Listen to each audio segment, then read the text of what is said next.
अस्सलाम वालेकुम, मैं हूं फैसल तारिड़। आज 1 दिसंबर है और आज दिन है जुमेरात का। इस वीडियो के अंदर हमने बात करनी है पंजाब असम्बली और केपी की असम्बली तहलील करने का फैसला हो चुका है और इस हवाले से मुतअद्दिद ज़राए से मेरे पास कन्फर्मेशन आ चुकी है कि असम्बलियां तहलील करने का फैसला हो चुका है। इसके अलावा कप्तान ने एक दफ़ा फिर से जनरल बाजवा के कुछ राज फाश किए हैं कि किस तरह जनरल बाजवा कप्तान को डिक्टेट करना चाहते थे। तो ये भी बड़े अहम राज हैं कि जनरल बाजवा के जाने के बाद पहली दफा कप्तान ने इन राजों से पर्दा हटाया है कि जनरल बाजवा और कप्तान में जो कन्वर्सेशन हुई थी, इंतहाई अहम कन्वर्सेशन, उस हवाले से भी हम बात करेंगे। पिंडी के जलसे में जब खान ने यह ऐलान किया कि हम असम्बलियां तहलील करने जा रहे हैं तो पीडीएम में हलचल तो मची और ऑप्शंस पर भी गौर हुआ कि अब हम क्या करेंगे। ना तो वो गवर्नर राज लगा सकते हैं, ना एतमाद का वोट लेने का कह सकते हैं, ना अदमे एतमाद मूव कर सकते हैं, और अदमे एतमाद की सूरत में उनके पास नंबर भी पूरे नहीं हैं और इवन उनके अपने 18 जो रुकन हैं वो भी सस्पेंड हो चुके हैं। लिहाजा उनके पास कोई ऑप्शन नहीं है। लाहौर हाई कोर्ट से रुजू करने का फैसला किया गया, वहां से मुंह की खानी पड़ी। यानी हर मैदान में अब बददुआएं और गालियां देने के बजाय सवाए इनके पास कुछ भी नहीं बचा हुआ। लेकिन साथ ही साथ ये प्रोपेगेंडा भी किया गया कि इमरान खान यू टर्न ले लेंगे और असम्बलियां तहलील नहीं करेंगे। साथ ही साथ ये भी शोशा छोड़ा गया कि बहुत सारे लोग असम्बलियां तहलील करने के मुखालिफ हैं और ख्वाजा आसिफ ने कहा कि हम उनके साथ राब्ते में हैं। फिर राना सनाउल्लाह साहब ने कहा कि हमारे पास 15 से 20 पीटीआई के लोग हैं जिनके साथ हम राब्ते में हैं, लिहाजा किसी सूरत भी हम असम्बली तहलील नहीं होने देंगे। फिर शहबाज शरीफ और जरदारी साहब की मुलाकात भी हो गई जिसमें यह कहा गया कि किसी सूरत भी असम्बलियां तहलील होने से बचाई जाएं।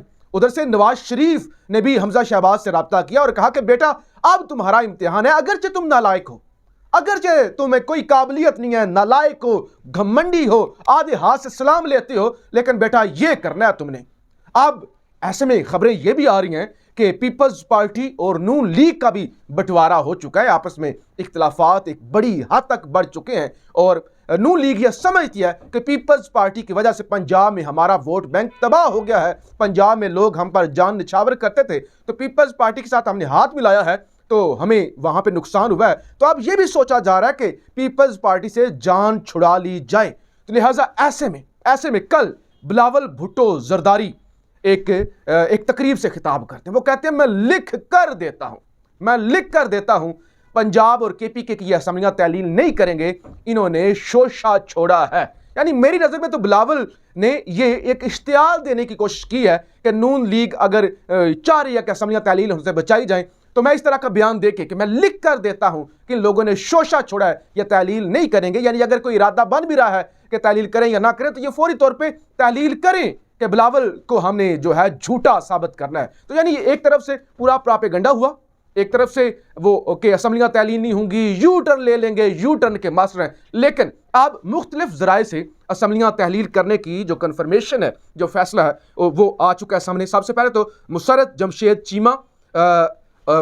चीमा साहब की एहलिया है और पंजाब के अंदर बड़ी एक्टिव है। इनकी जानब से ये कहा गया है कि हम असम्बलियां तहलील करने के फैसले पर कायम हैं, हम पीछे नहीं हटे। असम्बलियां तहलील कब करनी है इसका जो मैंडेट है वो खान साहब के पास है, वो ये फैसला करेंगे। और इस सिलसिले में आपसे कुछ देर के बाद चौधरी परवेज इलाही और खान साहब की मुलाकात भी हो जाएगी जमान पार्क में। और चौधरी साहब क्योंकि अपनी डबल गेम कर रहे हैं, चौधरी साहब ने अपनी बारगेनिंग करनी है कि अगली दफा वजीर आला बनाएंगे नहीं बनाएंगे, कौन सी सीटों पर सीट एडजस्टमेंट करेंगे, हमें क्या देंगे। यानी अगर चौधरी साहब सेटिस्फाई हो जाते हैं कि अगली दफा सीएम बनाया जाएगा या कुछ सीटें दी जाएंगी तो उस सारे मामले पर अगर खान के साथ कोई कंप्रोमाइज हो जाता है तो फिर ही चौधरी परवेज इलाही जो है वो असेंबली डिसॉल्व करेंगे। अभी तक उनको शक की नजर से देखा जा रहा है, अगरचे वो 1 से 2 बयानात में कह चुके हैं कि 1 मिनट में मैं असम्बलियां तहलील कर दूंगा।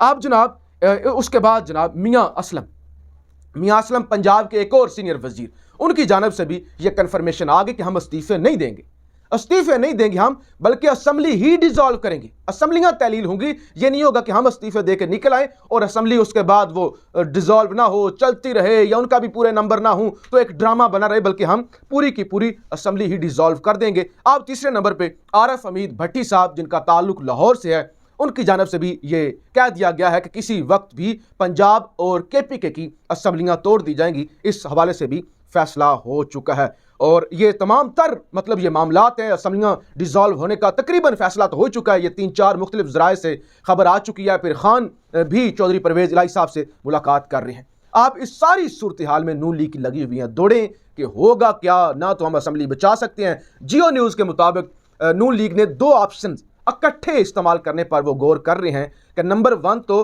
कहा जाए गवर्नर के जरिए कि परवेज़ इलाही साहब एतमाद का वोट लें, साथ ही अदम एतमाद भी पेश कर दी जाए, यानी ये दोनों चीज़ें इकट्ठी पेश की जाए। पता नहीं कोई रिलीफ मिल जाए या कुछ हो जाए, लेकिन ज़ाहिर असम्बली का इजलास चल रहा है तो जैसे ही इस तरह से ना तो एतमाद का वोट लेने का कहा जा सकता है और कानूनी कुछ माहिरीन ये कहते हैं कि ऐसी सूरत में जब ये इस वक्त सूरत हाल बनी हुई है, कोई लॉन्ग मार्च नहीं हो रहा, कोई अमन व अमान का मसला नहीं है, तो गवर्नर राज भी नहीं लग सकता और इम्पोर्टेड हुकूमत को सपोर्ट करने वाले अब जा चुके हैं, तो लिहाजा अब उनको इस तरह का कोई भी रिलीफ नहीं मिलेगा। तो साफ नज़र आ रहा है इस वक्त हुकूमत को भी, सबको, कि असम्बलीज डिज़ोल्व होने का मतलब ये है कि इलेक्शन के अलावा अब कोई जो है वो पीछे हटने वाली बात नहीं रह गई। लेकिन नून लीग की दौड़ें लगी हुई हैं, वो ये कोशिश कर रहे हैं कि एक बड़ा धड़ा हम तैयार करें उन लोगों का जो इस वक्त असम्बलियाँ तहलील करने के हक में नहीं है और हम उनको इस्तेमाल करें। लेकिन वो जितने भी हों, जाहिर है बहुत सारे लोग मुखालिफ होंगे, बहुत सारे लोग चाहते होंगे कि यार हम मुद्दत पूरी करें, या अपना हर किसी ने पैसे लगाए होते हैं, प्रोटोकॉल होता है इलाके में, लेकिन जब असम्बली डिज़ोल्व हो जाएगी फिर बड़ा धड़ा हो छोटा धड़ा हो तो वो कोई मान ही नहीं रखता। यानी असम्बली डिज़ोल्व करने के लिए तो नहीं कि 100 MPs ने आके कोई हमायत करनी है तो असम्बली डिज़ोल्व होनी है। असम्बली तो वज़ीर आला ने एडवाइस करनी है गवर्नर को और असम्बली जो है वो डिज़ोल्व हो जानी है। तो ये तमाम तर इस वक्त मामलात हैं। अमली तौर पर बहुत ज़्यादा प्लानिंग की जा रही है कि असम्बलीज़ को डिज़ोल्व होने से कैसे बचाना है, लेकिन हकीकी तौर पे ये बद दुआएं देने के अलावा कुछ नहीं कर सकते, गालियां देने के अलावा कुछ नहीं कर सकते। अगर खान ने आज फैसला कर दिया ज़मान पार्क के अंदर कि असम्बली हमने आज डिज़ोल्व करनी है या कल डिज़ोल्व करनी है, तो फिर ये रोक नहीं सकेंगे। अच्छा जी, इसके अलावा जनरल बाजवा साहब को आज गए हुए 3रा दिन है और जनरल बाजवा साहब के साथ जो हो रहा है वो बड़ा अफसोस होता है कि इस तरह एक रिटायर्ड आर्मी चीफ के साथ, यानी इस तरह से उन्होंने कहा तो मैं गुमनामी में चला जाऊंगा, लेकिन इतनी बदनामी हो जाए, इतनी डिस्कशन हो, कभी नहीं हुआ। तारीख के अंदर कभी नहीं सुना कि इतनी किसी आर्मी चीफ के बारे में लोगों ने खुलकर राय का इजहार किया हो, इतनी तनकीद की हो। लेकिन नजम सेठी साहब कहते हैं कि जनरल बाजवा साहब ने जाते जाते वो अपनी इस्लाह करने की कोशिश ज़रूर की थी। वो कहते हैं कि उन्होंने ये सोचा था और उन्होंने ये डिमांड भी की थी कि मुझे 6 माह की एक्सटेंशन दी जाए ताकि मैं इलेक्शन कराऊं और जो लोग इस वक्त मुझे गालियां दे रहे हैं वो उन लोगों का मैं हीरो बन के जाऊं कि मैं फ्री एंड फेयर इलेक्शन करवा के जा रहा हूं, कुछ थोड़ा सा टाइम मुझे मिल सके। लेकिन ये तो फौज के रिटायर्ड जर्नैल जो हर रोज़ टीवियों पर बैठते हैं वो भी आकर ये तस्लीम कर रहे हैं कि जनरल बाजवा ने जितना फौज को मुतनाज़ा बनाया है, जितना फौज को बदनाम कर दिया है, इतना पाकिस्तान की तारीख में किसी मार्शल लॉ लगाने वाले ने भी नहीं किया होगा। और इसके साथ साथ कप्तान जो कि पहले भी बोलते हुए आए हैं कि ये मुझे ये कहते थे, ये मुझे ये कहते थे कि वज़ीर आला बदल दो, ये मुझे फ़लाँ किस्म के मशवरे देते थे, मैंने उनकी बात नहीं मानी।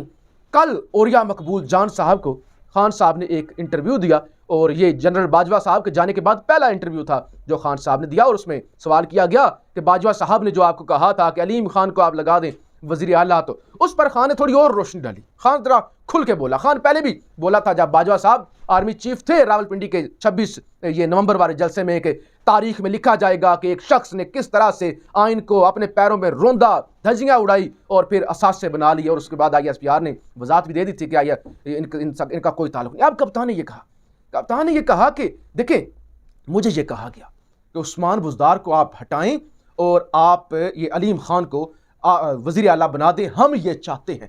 कप्तान ने कहा आप क्यों चाहते हैं, आप कौन होते हैं चाहने वाले? वो कहते मैंने कहा आप कौन होते हैं चाहने वाले, यानी आप ये चाहते हैं कि मैं उनको वज़ीर आला बना दूं, और आप होते कौन है मुझे इस तरह से डिक्टेट करने वाले? अब अगर आप आर्मी चीफ हैं, GHQ आपके अंडर है, आर्मी आपके अंडर है, मैं आपको डिक्टेट करूं और मैं कहूं कि उसको हटाओ, उसको लगाओ, ये आपका मैंडेट है, ये आपका इख्तियार है किसको कोर कमांडर लगाना है, किसको DG ISPR लगाना है, किसको क्या लगाना है, ये आपका इख्तियार है। लेकिन किसको वज़ीर आला रखना है, किसको वज़ीर आला लगाना है, मेरी जमात है, मेरी हुकूमत है, मेरा फैसला है, मैं फैसला करूंगा। जैसे मैं आपके मामले में नहीं आ रहा, ऐसा ही खबरदार आप मुझे इस तरह के मशवरे ना दें। तो ये कप्तान कहते हैं कि मैंने बड़ा वाज़ेह अल्फाज में जनरल बाजवा को ये कहा था। उसके बाद बाजवा साहब बुरा मना गए थे और उसके बाद फिर जो रजीम चेंज हुआ, जो कुछ हुआ, वो आपके सामने। आपने राय का इजहार ज़रूर कीजिएगा। पाकिस्तान जिंदाबाद।